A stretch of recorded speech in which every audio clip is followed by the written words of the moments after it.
예레미야서 30장 1절부터 11절까지 교독하겠습니다. 예레미야 30장 1절부터 11절 1절부터 교독합니다. 여호와께로부터 말씀이 예레미야에게 임하여 이르시니라.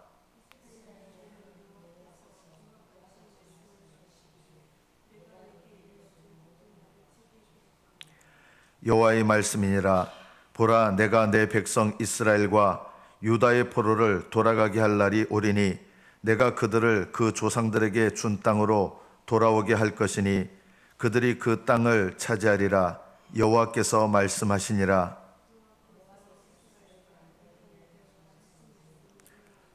여호와께서 이와 같이 말씀하시되 우리가 무서워 떠는 자의 소리를 들으니 두려움이요 평안함이 아니로다.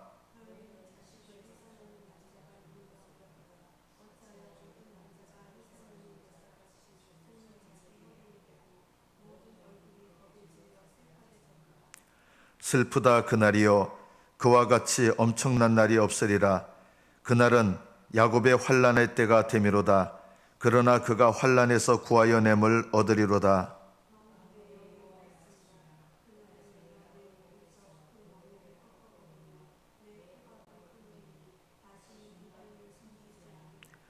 그들은 그들의 하나님 여호와를 섬기며 내가 그들을 위하여 세울 그들의 왕 다윗을 섬기리라.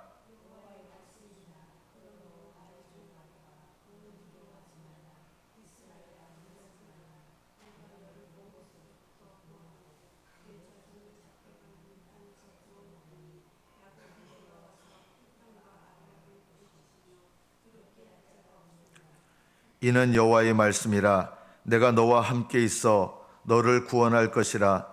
너를 흩었던 그 모든 이방을 내가 멸망시키리라. 그럴지라도 너만은 멸망시키지 아니하리라. 그러나 내가 법에 따라 너를 징계할 것이요 결코 무죄한 자로만 여기지는 아니하리라. 아멘. 여기까지 받들어 읽겠습니다. 하나님께서 예레미야에게 모든 일러준 말을 책에 기록하라 하신 이유는 분명하게 하나님께서 이루시겠다고 하시는 뜻이죠. 하나님께서 뭘 분명하게 이루실까요? 그들이 그 땅을 차지하리라. 이스라엘 백성을 이스라엘 땅에서 바벨론 땅으로 옮기셨지만 그것을 하나님이 기뻐하시는 것은 아닙니다. 하나님은 그 바벨론 땅에서 이스라엘 땅으로 이스라엘 백성을 돌아오게 하시는 것을 기뻐하십니다. 하나님은 이스라엘 백성이 약속의 땅에서 떠나가는 것보다 약속의 땅으로 돌아오는 것을 기뻐하시는 하나님이십니다.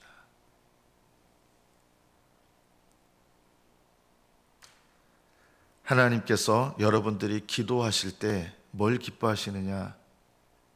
내 죄를 깨닫고 회개 기도할 때 기뻐하십니다. 그게 약속의 땅으로 돌아오는 것과 같습니다.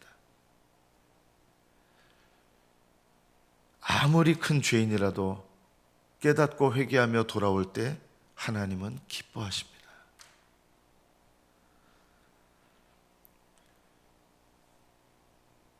교회가 영적으로 성령님의 인도하심을 점점 떠나게 되면 교회가 일어나는 특징이 있습니다.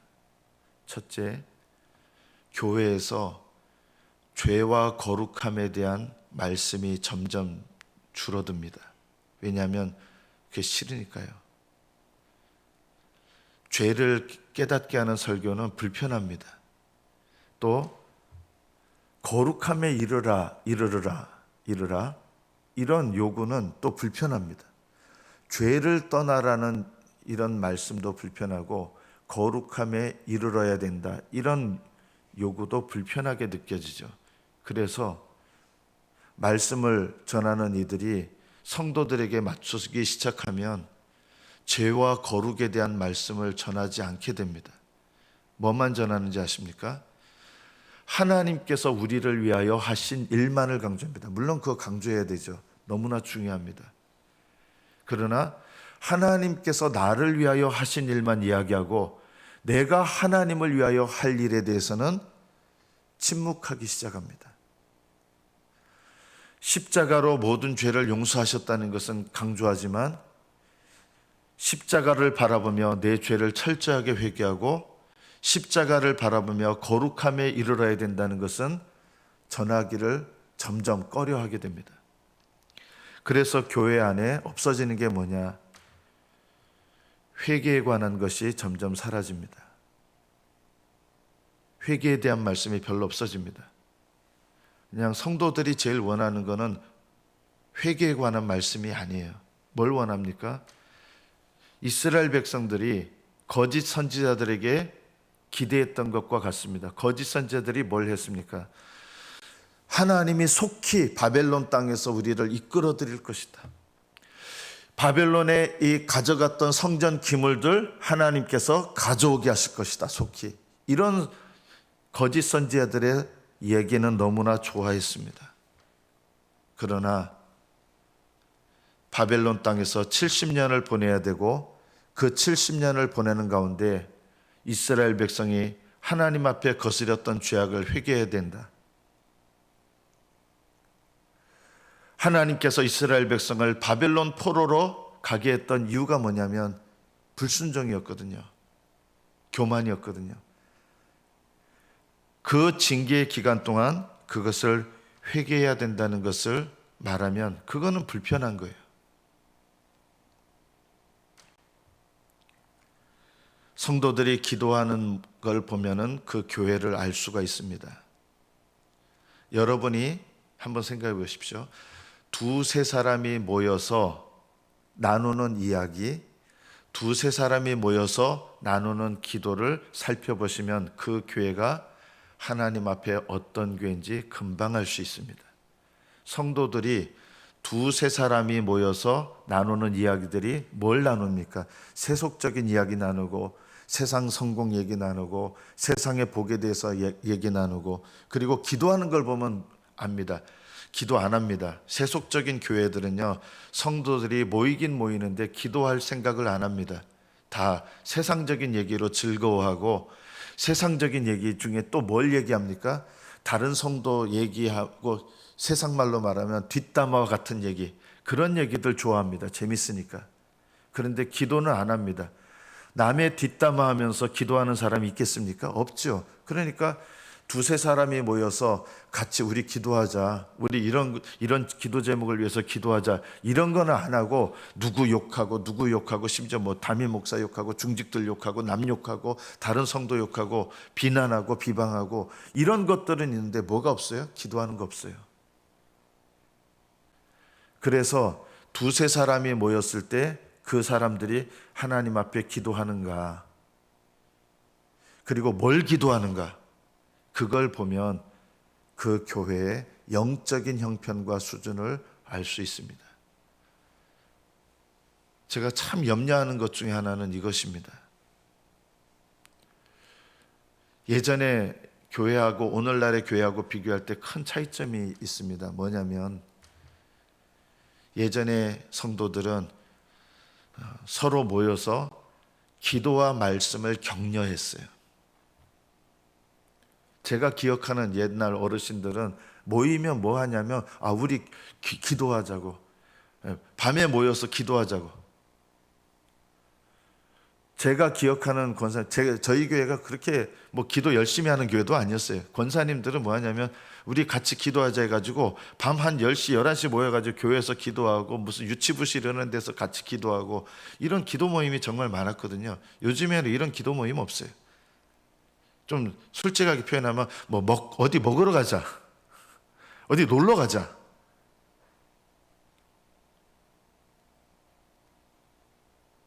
저는 우리 교회도 보니까 모여서 어디 기도하러 가자는 거는 제가 못 들어본 것 같아요. 예전에 보면 어디 놀러 가자는 얘기는 들어봤어요. 여러분, 물론 그런 것도 필요한데요, 함께 모여서 같이 영적인 일들을 같이 나누고 기도하고 이런 것들이 있으면서 가끔씩 함께 놀러 가고 이런 것들은 유익한데 그런 것은 없으면서 그냥 놀러 가고 즐기고 먹으러 가고 그런 것에 의해서 믿음이 세워지는 일은 별로 없습니다. 저는 염려가 되는 게 뭐냐면 하나님 앞에 각 사람이 설 텐데요. 핑계 못 대거든요. 각 사람은 각 사람의 믿음의 행실대로 하나님 앞에 서게 되는데 그 당시 제가 살던 시대가 그랬습니다. 그 당시 교회의 영적 분위기가 그래서 그랬습니다. 여러분 전혀 하나님께는 핑계가 안 통합니다. 예를 들어서 1000명의 교인이 있는데 1000명이 다 타락하고 깨어있는 사람이 5명이에요.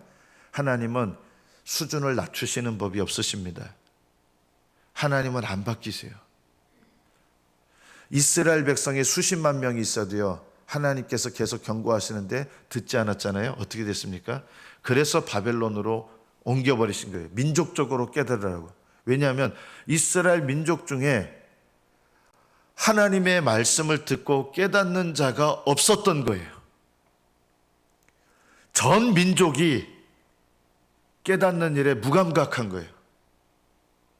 그래서 하나님은 수준을 낮추셔서 이스라엘 백성을 이렇게 그 수준에 맞춰서 그래 내가 너희들 이해한다 이러신 게 아니라 이스라엘 백성 전체를 첫 번째 경고로 포로로 끌려가게 하시고 또 두 번째 경고로 두 번째 포로로 끌려가게 하시고 그래도 못 깨달으니까 이스라엘이 망하게 하시고 다 포로로 끌려가게 하시고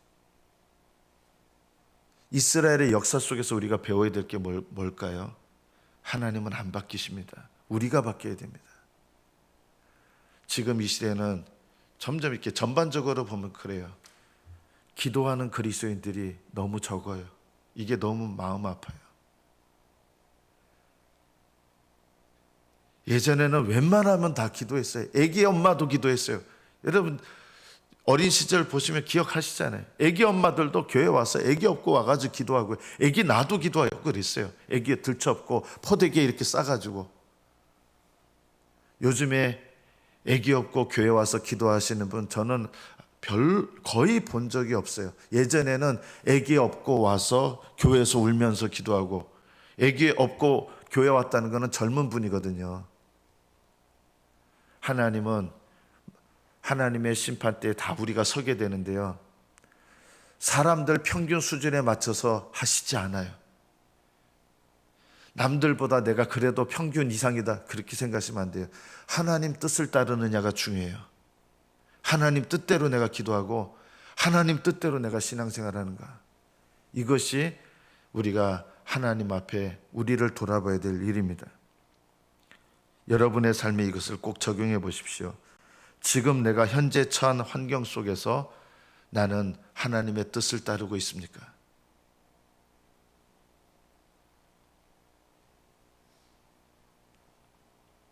하나님께서 이스라엘 백성에게 두 번째 오늘 말씀해 보면 그날은 야곱의 환난의 때가 됩니다. 야곱이라고 하는 것은 구약 이스라엘을 말하는 거예요. 이스라엘 백성. 7절에 보면 슬프다 그날이여 그와 같이 엄청난 날이 없으리라. 그날은 야곱의 환난의 때가 되미로다. 그러나 그가 환난에서 구하여 냄을 얻으리로다. 왜 하나님은 환난을 주시고 왜 환난에서 구원하실까요? 이스라엘 백성을 그 환난에서 깨닫게 하시고 돌이키게 하시고 그래서 이 바벨론의 포로로 끌려가서 이스라엘 백성이 회개하게 됩니다. 그리고 회개한 이스라엘 백성을 70년이 지난 다음에 다시 고국으로 돌아오게 하시는 거예요. 70년을 포로 생활하면 사람들이 소망을 잃거든요. 그런데 하나님은요, 이스라엘 백성이 그 포로 생활에서 그 70년 기한이 차면 돌아온다고 하시는데 무조건 돌아오는 게 아니라 그 70년 기간 동안 하나님 앞에 소망하며 그리고 포기하지 않고 기도하면서 하나님 앞에 간구하는 사람들, 그 사람들이 돌아오게 하신 거예요. 여러분, 이스라엘 백성이 포로로 끌려간 숫자가 엄청나게 많았습니다. 그러나 놀랍게도 그 숫자가 다 돌아온 것이 아닙니다. 70년이 지났다고 다 돌아온 게 아니라 누가 돌아왔는지 아십니까? 그 70년 동안 기도하지 않고 소망하지 않는 사람들은 바벨론에 익숙해져 가지고요, 거기서 머물러 살아버립니다. 70년이 돼서 돌아올 때 누가 돌아오느냐? 그때 돌아올 때 상황이 어떤지 아십니까? 우리가 고국으로 돌아가면 어떻게 되느냐? 모든 것이 폐허가 된 상태에서 먹고 살기 힘든 그런 어려운 환경이에요. 그래서 바벨론에 70년 동안 뿌리를 내리고 익숙해져 버렸기 때문에 대부분의 사람들은 바벨론을 떠나지 않았습니다. 누가 고국으로 다시 돌아오느냐?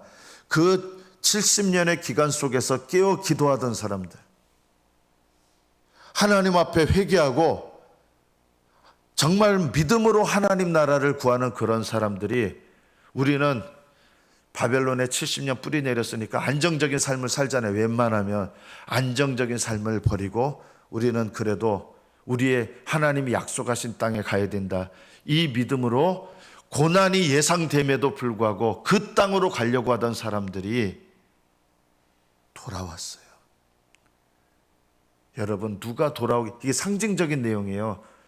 죄의 포로로 끌려갔다가 그 죄의 포로에서 자유하게 해서 하나님, 여기 이스라엘 땅으로 다시 돌아오는 게 뭘 상징하느냐면, 죄의 포로로 끌려갔다가 거기서 자유하게 돼서 하나님 나라에 들어가는 하나님의 백성들을 상징하는 거예요. 누가 하나님 나라에 들어가는지 아십니까?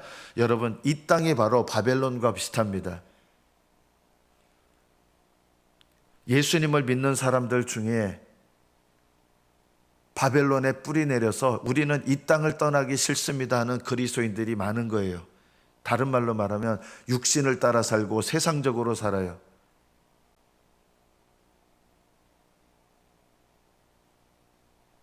약속의 땅으로 가기 싫어합니다. 누가 약속의 땅으로 가느냐? 이 땅에 사는 동안, 내 인생 사는 동안 날마다 죄를 깨닫고 회개하기를 사모하고 천국의 소망을 두고 이 땅에 정붙이지 아니하고 아브라함처럼 영적으로 나그네의 삶을 사는 사람들이 하늘나라를 위하여 내 인생의 기간 동안 준비하게 되어 있습니다.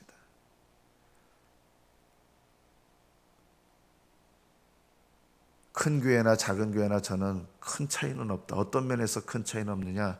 작은 교회가 크고 중요하고, 저는 그런 생각 안 합니다.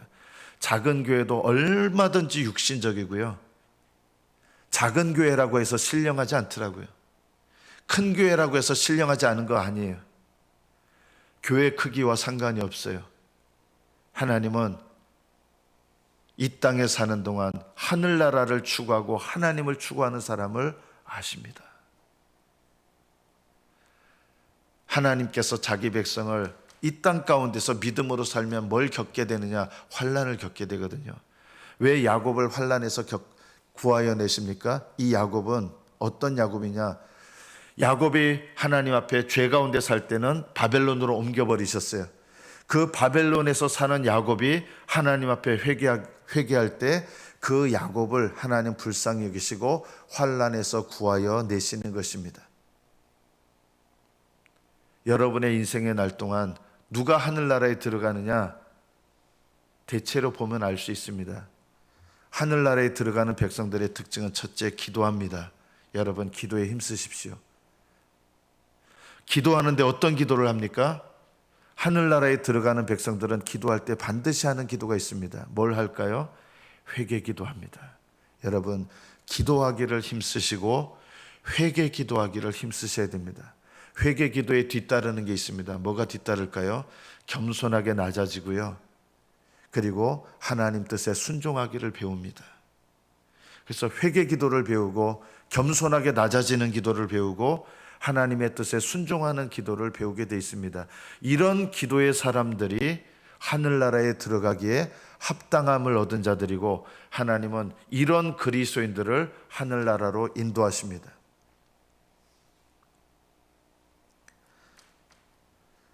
그렇게 하늘나라로 인도하시는 그리스도인들이 너무 적은 것입니다. 하나님은 숫자에 따라서 구원하시거나 하시지 않습니다. 빌라델비아 교회는 모든 성도들이 다 구원받았고, 라오디게아 교회는 제대로 된 성도가 한 명도 없었습니다. 그래서 라오디게 교회를 향해서 토하여 내치겠다고 하신 거죠. 주님은 숫자를 따라 평균 이상은 구원하시고 그렇게 하시지 않습니다. 믿음을 따라 사는 자들을 구원하십니다. 이것을 꼭 기억하십시오. 오늘 말씀에 보면 8절 만군의 여호와의 말씀이라 그날에 내가 내 목에서 그 멍에를 꺾어버리며 내 포박을 끊으리니 다시는 이방인을 섬기지 않으리라.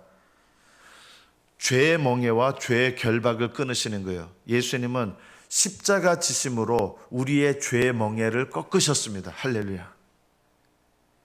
죄의 멍에를 꺾으셨어요. 그러나 십자가로 우리의 죄의 멍에를 꺾으신 다음에 우리에게 또 그 다음에 계속해서 하시는 일이 있어요. 그게 뭘까요? 죄의 결박을 끊으시는 일입니다. 여러분, 죄의 결박이 뭡니까? 우리가 예수님을 믿고 나서도 날마다 범하는 죄들이 또 있어요. 그죠? 이 날마다 범하는 죄는 하나님과의 친밀한 관계를 깨뜨려 버립니다. 그리고 우리가 또 주의해야 될 죄가 뭐냐면요, 반복해서 짓는 죄예요. 그래서 우리가 예수님을 믿고 난 다음에도 죄와 싸우게 되는데 어떤 죄와 싸우느냐? 물론 주님은 우리의 모든 결박, 우리의 죄의 멍에를 끊으셨어요. 우리의 모든 죄값을 다 갚으셨어요. 우리는 정죄받지 않아요. 그러나 정죄받지 않는 죄 백성들은 죄와 싸우게 되는데 어떤 죄와 싸우느냐? 날마다 범하는 죄와 싸웁니다. 왜요? 그게 주님과 친밀한 교제를 깨뜨리기 때문에. 그래서 날마다 범하는 죄를 고백하셔서 하나님 앞에 용서함과 씻음을 얻으셔야 친밀한 관계를 회복합니다. 그래서 날마다 범하는 죄를 고백하고 용서를 구하는 것이 필요하죠. 하나님과 친밀한 관계를 필요로 하지 않는 사람들은 죄를 회개하는 게 없습니다. 하나님과 친밀한 관계를 누리는 사람들은 작은 죄도 하나님과의 관계를 깨뜨리기 때문에 내가 깨닫는 즉시 그것을 고백하고 회개하게 됩니다. 또 우리가 싸워야 될 죄가 뭡니까? 날마다 범하는 죄, 반복되는 죄입니다. 이것은 끊어내기가 쉽지 않습니다. 이 반복되는 죄가 왜 위험한지 아십니까? 하나님께로부터 오는 은사와 하나님께로부터 오는 은혜와 하나님께로부터 오는 좋은 것들을 가로막기 때문입니다. 반복되는 죄를 범하시는 분들이 하나님의 은혜를 받는 경우는 없습니다. 그래서 실제로 우리가 정말 심각하게 여겨야 되는 죄가 반복되는 죄거든요. 우리가 예수님을 믿음으로 모든 죄를 용서함을 받아서 죄사함 받았다 할지라도 반복되는 죄는 우리로 하여금 죄에 얽매이게 해서 육신대로 살게 해서 하나님께로부터 오는 좋은 것을 가로막아 버리고 우리의 인생을 낭비하게 만듭니다. 구원받을지는 몰라도 우리의 인생을 낭비하는 것이 얼마나 손해입니까? 하나님을 아는 것, 하나님을 섬기는 것, 하나님을 사랑하는 것, 이런 은혜들이 더 깊어질 수가 없어요. 왜 그런지 아십니까? 계속 반복되는 죄를 그냥 방치하고 내버려 두면 이런 은혜들에서 깊어질 수가 없는 겁니다. 하나님의 백성들은 예수님의 십자가의 은혜는 날마다 범하는 죄를 용서하시고 씻으실 뿐만 아니라 우리의 반복되는 죄도 끊으시는 은혜와 능력이 있습니다. 그 은혜가 어떻게 나타나느냐? 주님께 고백하고 회개하고 의지하면서 십자가를 의지하고 성령님을 의지할 때 주님은 날마다 범하는 우리 죄를 사하시고 씻으시고 깨끗게 하실 뿐만 아니라 우리를 반복되는 죄에서 끊으셔서 이 죄에서 사슬에서 끊어져야 진정한 자유함을 누리면서 하나님과 친밀하고 하나님 기뻐하시는 믿음의 걸음을 담대히 걸어갈 수가 있는 것입니다. 왜 죄의 사슬이 끊어지는 것이 필요합니까? 여러분, 이것이 너무 중요합니다. 우리는 구원받은 것으로 끝나는 백성들이 아닙니다. 하나님 기뻐하시는 하나님의 기념책에 기록될 만한 믿음의 행실들을 하나님께 드려야 되거든요. 날마다 얽매이는 이 죄에 매여 있는 사람들은 하나님을 기쁘시게 하는 믿음의 순종을 할 수가 없습니다. 혹시 구원받을지는 모르지만 기념책에 기록될 믿음의 행실들을 할 수가 없는 거예요. 내가 죄에 얽매여서 꽁꽁 묶여 있는데 어떻게 하나님을 위해서 살 수가 있겠습니까? 우리가 날마다 범하는 죄, 그리고 계속 반복되는 죄를 싸워야 됩니다. 하나님을 의지해서. 말씀을 맺습니다. 이스라엘 백성들이 왜 포로로 끌려갔는가? 왜 포로 생활에서 70년을 포로 생활했는지, 왜 하나님은 그 고난 속에 내버려 두셨는지, 내버려 두신 건 아니죠. 이것은 우리와도 연관이 있는 것입니다. 하나님은 우리를 구원하기를 기뻐하시고 죄의 멍에를 꺾으신 하나님께서 우리가 죄의 결박에 얽매여 사는 것 기뻐하시겠습니까? 아닙니다. 우리를 끊어놓으시는 것, 죄에서 끊어놓으시는 것 기뻐하시고요. 축복 주시기를 기뻐하시고요. 우리가 복되기를 기뻐하시고요. 우리에게 하늘의 신령한 은혜가 넘치시기를 기뻐하십니다. 어떤 분들은 그렇습니다. 이런 얘기합니다. 저는 반복되는 죄를 못 끊겠습니다. 왜 못 끊어지는지 아십니까? 제가 정답을 말씀드리겠습니다. 하나님을 두려워하는 마음이 부족하기 때문입니다. 반복되는 죄를 끊지 못하는 이유는 하나님을 두려워하는 마음이 없거나 두려워하는 마음이 너무나 적기 때문입니다. 하나님을 두려워하면 하나님을 의지하고 반복되는 죄를 고백하며 하나님의 도우심을 힘입어 끊어낼 수 있습니다. 날마다 범하는 죄에서, 그리고 자주 반복되는 죄에서 자유하셔서 하나님을 기쁘시도록 섬기는 저와 여러분 되시기를 예수님의 이름으로 축복합니다. 기도하겠습니다.